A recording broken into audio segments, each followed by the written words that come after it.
এই ডক্টর ইউনূসকে যদি প্রশ্ন করা হয় অবকাঠামো উন্নয়ন হচ্ছে না কেন, রাস্তাঘাট ভাঙছে জোড়া দেন না কেন, একটা কারেন্টের খুঁটি লাগান নাই, 10 কিলোমিটার রাস্তা কাজ করেন নাই, কয় আমরা উন্নয়নের জন্য আসি নাই, আমরা নির্বাচনের জন্য আসছি।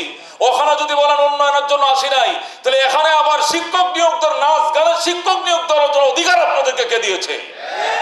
যদি নাচ গানের শিক্ষক 65,000 নিয়োগ দেওয়া লাগে, তো 1,30,000 শিক্ষক ইসলামী শিক্ষক নিয়োগ দিতে হবে। আমার গ্রামের যে স্কুল, এই স্কুলের মধ্যে কোনো মুসলমান টিচার নাই, সব হিন্দু টিচার, পুরুষও আছে মহিলা আছে। আমার প্রশ্ন, একটা টিচারও যে মুসলমান নাই, ধর্ম বই পড়ায় কে? বলেন, ধর্মীয় বই পড়ায় কে? এইভাবে খোঁজ নিয়ে দেখলে সংখ্যাগরিষ্ঠ মুসলমানের দেশে আমাদেরকে সংখ্যালঘু বানিয়ে রেখেছে। কথা ঠিক কিনা? এই ষড়যন্ত্র গত 53 বছর হয়েছে রানিং এনজিও সরকারও করার জন্য মেতে উঠেছে। কথা ঠিক কিনা?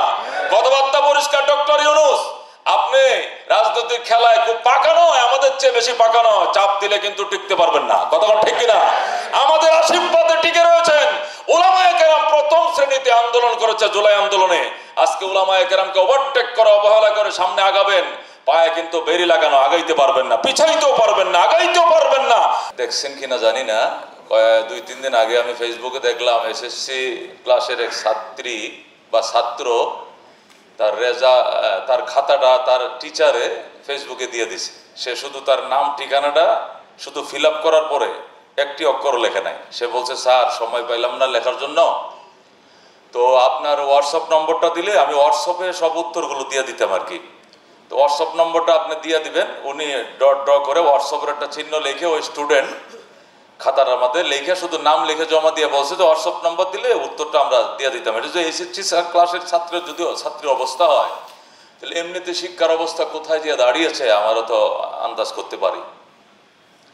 আমার মাদ্রাসা আইডিয়াল স্কুলের কাছাকাছি বলা যায়, তো টিচারদের সাথে আমাদের অনেক সম্পর্ক। তো মাঝে মাঝে কথাবার্তা বলি, স্যার আপনাদের ছেলেমেয়েরা শুধু খালি গোল্ডেন প্লাস, জিপিও প্লাস, এই প্লাস প্লাস, আর আমাদের ছেলেরা রাত দিন 24 ঘন্টা লেখাপড়া করে মাদ্রাসায়, তারপরেও দেখা যায় এই আমরা 70-এর উপরে ছেলেরা নম্বর আনতে পারেন না। হুজুর, আমাদের এই অবস্থা যদি আমরা বলি জাতির সামনে, তা আমাদের চাকরি তো থাকবেই না।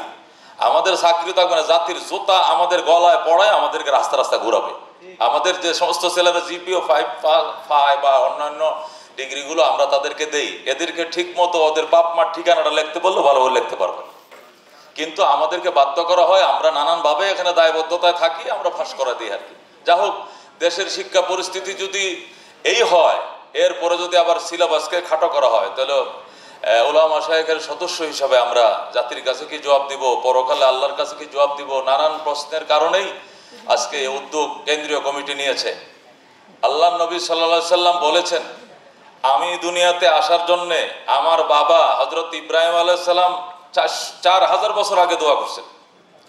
ইব্রাহিম আলাইহিস সালাম রাব্বানা ওয়াবাস ফিহিম রাসূলান বলে দোয়া করছেন, আল্লাহ আমার বংশের মধ্যে এমন রসুল পাঠাইও যিনি এই এই এই কাজগুলো করবেন। এই দোয়া ইব্রাহিম করছেন 4000 বছর আগে।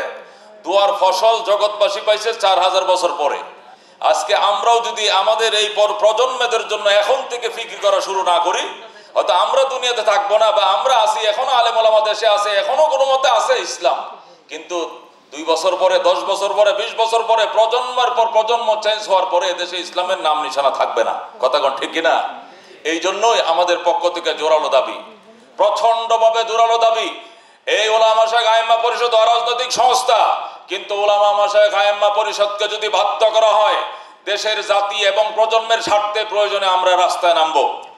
এই ডক্টর ইউনূসকে যদি প্রশ্ন করা হয় অবকাঠামো উন্নয়ন হচ্ছে না কেন, রাস্তাঘাট ভাঙছে জোড়া দেন না কেন, একটা কারেন্টের খুঁটি লাগান নাই, 10 কিলোমিটার রাস্তা কাজ করেন নাই, কয় আমরা উন্নয়নের জন্য আসি নাই, আমরা নির্বাচনের জন্য আসছি।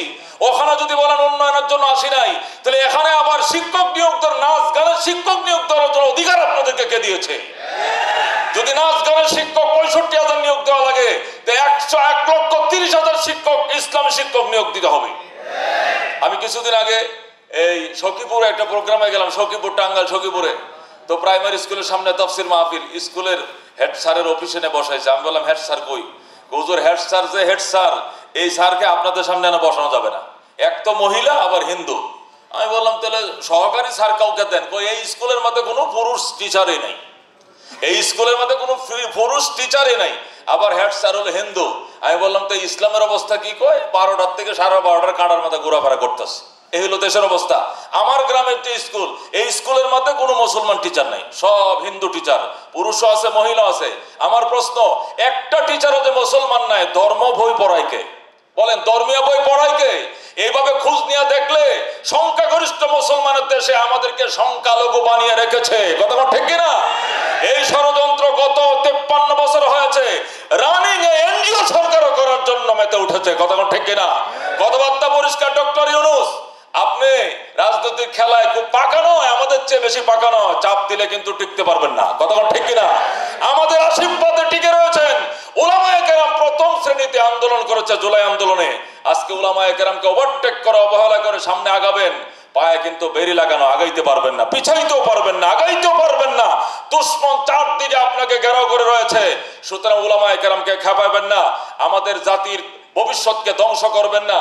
এই জন্য আমাদের আবেদন, অত বিলম্বে সরকারের পক্ষ থেকে আমাদের প্রজন্মদের ঈমান এবং আমল রক্ষার জন্য ধর্মীয় টিচার নিয়োগ দিতে হবে এবং সিলেবাস সংশোধন করে যত নাস্তিকত্ব সিলেবাসকে কেটে ইসলামের পক্ষে সিলেবাস তৈরি করে জাতিকে উপহার দিতে হবে।